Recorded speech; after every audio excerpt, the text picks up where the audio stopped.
आइए सुनते हैं मुंशी प्रेमचंद जी की कहानी अभिलाषा। कल पड़ोस में बड़ी हलचल मची।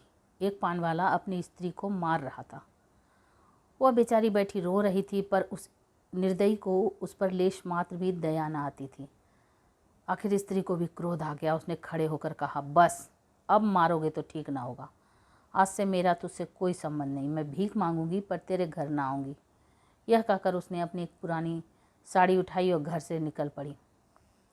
पुरुष काट के उल्लू की तरह देखता रहा। स्त्री कुछ दूर चलकर फिर लौटी और दुकान की संदूकची खोलकर कुछ पैसे निकाले।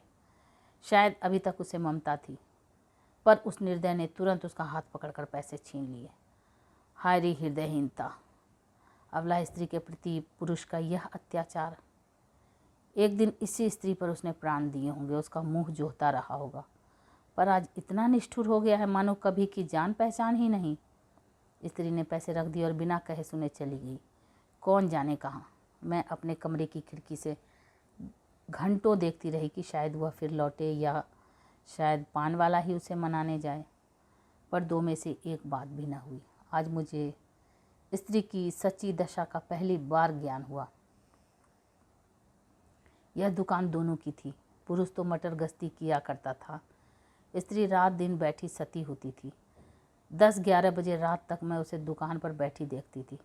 प्रातःकाल नींद खुलती तब भी मैं उसे बैठी पाती। नोच खसोट काट कपट जितना पुरुष करता था, उससे कुछ अधिक ही स्त्री करती थी। पर पुरुष सब कुछ है, स्त्री कुछ नहीं।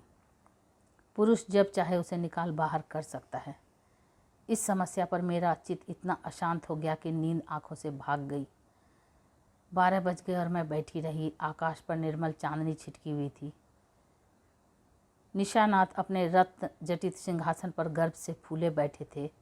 बादल के छोटे छोटे टुकड़े धीरे धीरे चंद्रमा के समीप जाते थे और फिर विकृत रूप में पृथक हो जाते थे, मानो श्वेत वसना सुंदरियाँ उसके हाथों दलित और अपमानित होकर रुदन करती हुई चली जा रही हूँ। इस कल्पना ने मुझे इतना विकल किया कि मैंने खिड़की बंद कर दी और पलंग पर आ बैठी। मेरे प्रियतम निद्रा में मग्न थे। उनका तेजमय मुखमंडल इस समय मुझे कुछ चंद्रमा से ही मिलता जुलता मालूम हुआ। वही साहस छवि थी जिससे मेरे नेत्र तृप्त हो जाते थे। वही विशाल वक्ष था जिस पर सिर रखकर मैं अपने अंतस्तल में एक कोमल मधुर कंपन का अनुभव करती थी। वही सुदृढ़ बाहें थी जो मेरे गले में पड़ जाती थी तो मेरे हृदय में आनंद की हिलोरें सी उठती थी। पर आज कितने दिन हुए मैंने उस मुख पर हंसी की उज्ज्वल रेखा नहीं देखी। न देखने को चित्त व्याकुल ही हुआ। कितने दिन हुए मैंने उस वक्ष पर सिर नहीं रखा और न वह बाहें मेरे गले में पड़ी। क्यों? क्या मैं कुछ और हो गई या पतिदेव ही कुछ और हो गए? अभी कुछ दिन भी तो नहीं हुए, कुछ 5 साल हुए हैं, कुछ 5 साल जब पतिदेव ने विकसित नेत्रों और ललायित अधरों से मेरा स्वागत किया था। मैं लज्जा से गर्दन झुकाए हुई थी। हृदय में कितनी प्रबल उत्कंठा हो रही थी कि उनकी मुख छवि देखूं, पर लज्जावश सिर न उठा सकती थी। ये आखिर एक बार मैंने हिम्मत करके आंखें उठाई और यद्यपि दृष्टि आधे रास्ते से ही लौट आई तो भी उस अध दर्शन से मुझे जो आनंद मिला, क्या उसे कभी भूल सकती हूँ? वह चित्र अब भी मेरे हृदय पट पर खिंचा हुआ है। जब कभी उसका स्मरण आ जाता है तो हृदय पुलकित हो उठता है। उस आनंद स्मृति में अब भी वही गुदगुदी, वही सनसनी है। लेकिन अब रात दिन उस छवि के दर्शन करती हूँ। उषा काल, प्रातः काल, मध्याह्न काल, संध्या काल, निशा काल, 8 पहर उसको देखती हूँ, पर हृदय में गुदगुदी नहीं होती। वह मेरे सामने खड़े मुझसे बातें किया करते हैं। मैं क्रोशिये की ओर देखती रहती हूँ। जब वह घर से निकलते थे तो मैं द्वार पर आकर खड़ी हो जाती थी और जब वह पीछे फिरकर मुस्कुरा देते थे तो मुझे मानो स्वर्ग का राज्य मिल जाता था। मैं तीसरे पहर कोठे पर चढ़ आती और उनके आने की बाट जोहने लगती थी। उनको दूर से आते देखकर मैं उन्मत्त सी होकर नीचे आती और द्वार पर जाकर उनका अभिवादन करती। पर अब मुझे यह भी नहीं मालूम होता कि वह कब जाते और कब आते हैं। जब बाहर का द्वार बंद हो जाता है तो समझ जाती हूँ कि वह चले गए। जब द्वार खुलने की आवाज़ आती है तो समझ जाती हूँ कि आ गए। समझ में नहीं आता कि मैं ही कुछ और हो गई या पतिदेव ही कुछ और हो गए। तब वह घर में बहुत ना आते थे। जब उनकी आवाज़ कानों में आ जाती तो मेरी देह में बिजली सी दौड़ जाती थी। उनकी छोटी छोटी बातें, छोटे छोटे कामों को भी मैं अनुरक्त मुग्ध नेत्रों से देखा करती थी। जब वह छोटे लाला को गोद में उठाकर प्यार करते थे, जब टामी का सिर थपथपाकर उसे लिटा देते थे, जब बूढ़ी भक्तिन को चिढ़ाकर बाहर भाग जाते थे, जब बाल्टियों में पानी भर भर कर पौधों को सींचते थे, तब ये आंखें उसी की ओर लगी रहती थी। पर अब वह सारे दिन घर में रहते हैं, मेरे सामने हंसते हैं, बोलते हैं, मुझे खबर भी नहीं होती। न जाने क्यों तब किसी दिन उन्होंने फूलों का गुलदस्ता मेरे हाथ में रख दिया और मुस्कुराए थे। वह प्रणय का उपहार पाकर मैं फूली न समाई थी। केवल थोड़े से फूल और पत्तियां थी, पर उन्हें देखने से मेरी आंखें किसी भांति तृप्त ही न होती थी। कुछ देर हाथ में लिए रही, फिर अपनी मेज पर फूलदान में रख दिया। कोई काम करती होती तो बार बार उस गुलदस्ते को देख जाती। कितनी बार उसे आंखों से लगाया, कितनी बार उसे चूमा। कोई 1 लाख रुपए भी देता तो उसे न देती। उसकी एक एक पंखड़ी मेरे लिए एक एक रत्न थी। जब वह मुरझा गया तो मैंने उठाकर अपने बक्स में रख दिया। तब से उन्होंने मुझे हजारों चीज़ें उपहार में दी हैं। एक से एक रत्न जटित आभूषण हैं, एक से एक बहुमूल्य वस्त्र हैं, और गुलदस्ते तो प्रायः नित्य ही लाते हैं। लेकिन इन चीज़ों को पाकर वह उल्लास नहीं होता। मैं उन चीज़ों को पहनकर आईने में अपना रूप देखती हूँ और गर्व से फूल उठती हूँ। अपनी हमजोलियों को दिखाकर अपना गौरव और उनकी ईर्ष्या बढ़ाती हूँ। बस अभी थोड़े ही दिन हुए हैं उन्होंने मुझे चंद्रहार दिया है। जो इसे देखता है मोहित हो जाता है। मैं भी उसकी बनावट और सजावट पर मुग्ध हूँ। मैंने अपना संदूक खोला और उस गुलदस्ते को निकाल लाई। आह! उसे हाथ में लेते ही मेरी एक एक नस में बिजली दौड़ गई। हृदय के सारे तार कंपित हो गए। वह सूखी हुई पंखुड़ियाँ जो अब पीले रंग की हो गई थी, बोलती हुई मालूम होती थी। उसके सूखे मुरझाए हुए मुखों के अस्फुटित कंपित अनुराग में डूबे शब्द साए साए करके निकलते हुए जान पड़ते थे। किंतु वह रत्न जटित कांति से दमकता हुआ हार स्वर्ण और पत्थरों का एक समूह था, जिसमें प्राण न थे, संज्ञा न थी, मर्म न था। मैंने फिर गुलदस्ते को चूमा, कंठ से लगाया, आर्द्र नेत्रों से सींचा और फिर संदूक में रखाई। आभूषणों से भरा हुआ संदूक भी उस एक स्मृति चिन्ह के सामने तुच्छ था। यह क्या रहस्य था?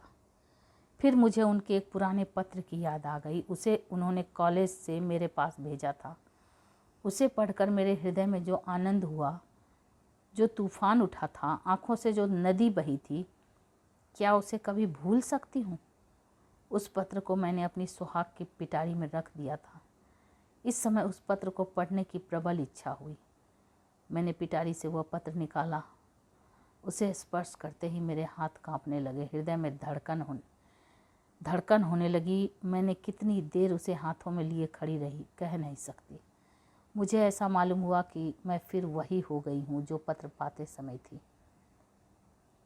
उस पत्र में क्या प्रेम के कवित्वमय उद्गार थे, क्या प्रेम की साहित्यिक विवेचना थी, क्या वियोग व्यथा का करुण क्रंदन था। उसमें तो प्रेम का एक शब्द भी न था। लिखा था, कामिनी तुमने 8 दिनों से कोई पत्र नहीं लिखा। क्यों नहीं लिखा? अगर तुम मुझे पत्र न लिखोगी तो मैं होली की छुट्टियों में घर ना आऊँगा। इतना समझ लो। आखिर तुम सारे दिन करती क्या हो? मेरे उपन्यासों की अलमारी खोल ली है क्या? आपने मेरी अलमारी क्यों खोली? समझती होगी मैं पत्र ना लिखूंगी तो बच्चा खूब रोएंगे और हैरान होंगे। यहाँ इसकी परवाह नहीं। 9 बजे रात को सोता हूँ तो 8 बजे उठता हूँ। कोई चिंता है तो यही कि फेल ना हो जाऊँ। अगर फेल हुआ तो तुम जानोगी कितना सरल भोले भाले हृदय से निकला हुआ था। निष्कपट मानपूर्ण आग्रह और आतंक से पत्र भरा हुआ था। मानो उसका सारा उत्तरदायित्व तो मेरे ऊपर ही था। ऐसी धमकी क्या अब भी वह मुझे दे सकते हैं? कभी नहीं। ऐसी धमकी वही दे सकता है जो न मिल सकने की व्यथा को जानता हो, उसका अनुभव करता हो। पतिदेव, आप जानते हैं कि इस धमकी का मुझ पर अब कोई असर न होगा। मैं हंसूंगी और आराम से सोऊंगी, क्योंकि मैं जानती हूँ वह अवश्य आएंगे और उनके लिए ठिकाना ही कहाँ है, जा ही कहाँ सकते हैं। तब से उन्होंने मेरे पास कितने पत्र लिखे। 2 दिन को भी बाहर जाते हैं तो पत्र ज़रूर एक पत्र भेजते हैं, और जब 10-5 दिन हो जाते हैं तो नित्य प्रति एक पत्र आता है। पत्रों में प्रेम के चुने हुए शब्द, चुने हुए वाक्य, चुने हुए संबोधन भरे होते हैं। मैं उन्हें पढ़ती हूँ और एक ठंडी सांस लेकर रख देती हूँ। हाय, वह हृदय कहाँ गया? प्रेम के इन निर्जीव भाव शून्य कृत्रिम शब्दों में वह अभिन्नता कहाँ है? वह रस कहाँ है? वह उन्माद कहाँ है? वह क्रोध कहाँ है? वह झुंझलाहट कहाँ है? उनमें मेरा मन कोई वस्तु खोजता है, कोई अज्ञात, अव्यक्त, अलक्षित वस्तु, पर वह नहीं मिलती। उनमें सुगंध भरी होती है। पत्रों के कागज आर्ट पेपर को मात करते हैं, पर उनका यह सारा बनाव श्रृंगार किसी गत यौवना नायिका के बनाव श्रृंगार के सदृश ही लगता है।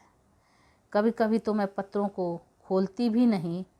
मैं जानती हूँ उनमें क्या लिखा होगा। उन्हीं दिनों की बात है, मैंने तीजे का व्रत किया था। मैंने देवी के सम्मुख सिर झुकाकर वंदना की थी कि देवी, मैं तुमसे केवल एक वरदान मांगती हूँ कि हम प्राणियों में कभी विच्छेद न हो, और मुझे कोई अभिलाषा नहीं।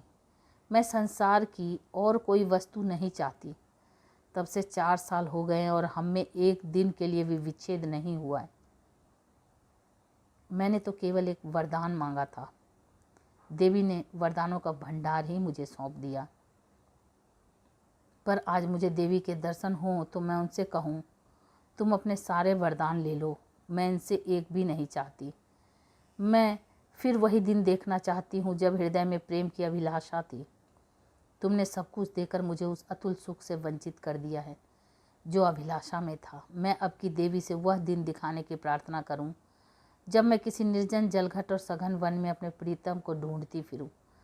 नदी की लहरों से कहूं, मेरे प्रीतम को तुमने देखा है? वृक्षों से पूछूं, मेरे प्रीतम कहाँ गए? क्या वह सुख मुझे कभी प्राप्त ना होगा? उसी समय मंद शीतल पवन चलने लगा। मैं खिड़की के बाहर से निकाले खड़ी थी। पवन के झोंके से मेरे केश की लटें बिखरने लगी। मुझे ऐसा आभास हुआ मानो मेरे प्रीतम वायु के इन उच्छ्वासों में है। फिर मैंने आकाश की ओर देखा। चांद की किरणें चांदी के जगमगाते तारों की भांति आंखों से आंख मिचौनी सी खेल रही थी। आंखें बंद करते समय सामने आ जाती थी, पर आंखें खोलते ही अदृश्य हो जाती थी। मुझे उस समय ऐसा आभास हुआ कि मेरे प्रियतम उन्हीं जगमगाते तारों पर बैठे आकाश से उतर रहे हैं। उसी समय किसी ने गाया, अनोखे से नेही के त्याग, निराले पीड़ा के संसार, कहाँ होते हैं अंतर्धान, लुटा करके सोने सा प्यार, लुटा करके सोने सा प्यार। यह पद मेरे मर्मस्थल को तीर की भांति छेदता हुआ कहाँ चला गया नहीं जानती। मेरे रोए खड़े हो गए, आंखों से आंसुओं की झड़ी लग गई। ऐसा मालूम हुआ जैसे कोई मेरे प्रीतम को मेरे हृदय से निकाले लिए जाता है। मैं जोर से चिल्ला पड़ी। उसी समय पतिदेव की नींद टूट गई। वह मेरे पास आकर बोले, क्या अभी तुम चिल्लाई थी? अरे तुम रो रही हो, क्या बात है? कोई स्वप्न तो नहीं देखा? मैंने सिसकते हुए कहा, रोऊं ना तो क्या हंसूं? स्वामी ने मेरा हाथ पकड़कर कहा, क्यों, रोने का कोई कारण है या यूं ही रोना चाहती हो? क्या मेरे रोने का कारण तुम नहीं जानते? मैं तुम्हारे दिल की बात कैसे जान सकता हूँ? तुमने जानने की चेष्टा कभी की है? मुझे इसका सान गुमान भी न था कि तुम्हारे रोने का कोई कारण हो सकता है। तुमने तो बहुत कुछ पढ़ा है, क्या तुम भी ऐसी बात कह सकते हो? स्वामी ने विस्मय में पढ़कर कहा, तुम तो पहेलियां बुझवाती हो। क्यों, क्या तुम कभी नहीं रोते? मैं क्यों रोने लगा? तुम्हें अब कोई अभिलाषा नहीं है? मेरी सबसे बड़ी अभिलाषा पूरी हो गई है। अब मैं और कुछ नहीं चाहता। यह कहते हुए पतिदेव मुस्कुराए और मुझे गले से लिपटा लेने को बढ़े। उनकी यह हृदयहीनता इस समय मुझे बहुत बुरी लगी। मैंने उन्हें हाथों से पीछे हटाकर कहा, मैं इस स्वांग को प्रेम नहीं समझती। जो कभी रो नहीं सकता वह प्रेम नहीं कर सकता। रुदन और प्रेम दोनों एक ही रेत से निकलते हैं। उसी समय फिर उसी गाने की ध्वनि सुनाई दी। अनोखे से नेही के त्याग, निराले पीड़ा के संसार, कहाँ होते हो अंतर्धान, लुटा करके सोने सा प्यार। पतिदेव की वह मुस्कुराहट लुप्त हो गई। मैंने उन्हें एक बार कांपते देखा। ऐसा जान पड़ा उन्हें रोमांच हो रहा है। सहसा उनका दाहिना हाथ उनकी छाती तक गया। उन्होंने लंबी सांस ली और उनकी आंखों से आंसू की बूंदें निकलकर गालों पर आ गई। तुरंत मैंने रोते हुए उनकी छाती पर सिर रख दिया और उस परम सुख का अनुभव किया जिसके लिए कितने दिनों से मेरा हृदय तड़प रहा था। आज फिर मुझे पतिदेव का हृदय धड़कता हुआ सुनाई दिया। आज उनके स्पर्श में फिर स्फूर्ति का ज्ञान हुआ। अभी तक उस महादेवी वर्मा के पद के शब्द मेरे हृदय में गूंज रहे थे। कहाँ होते हो अंतर्धान, लुटा करके सोने सा प्यार। तो ये आप सुन रहे थे मुंशी प्रेमचंद जी की कहानी अभिलाषा, रेणु की आवाज़ में। ऐसी ही अद्भुत कहानियों को सुनने के लिए मेरे चैनल को सब्सक्राइब करें, लाइक करें और शेयर करें। Thank you.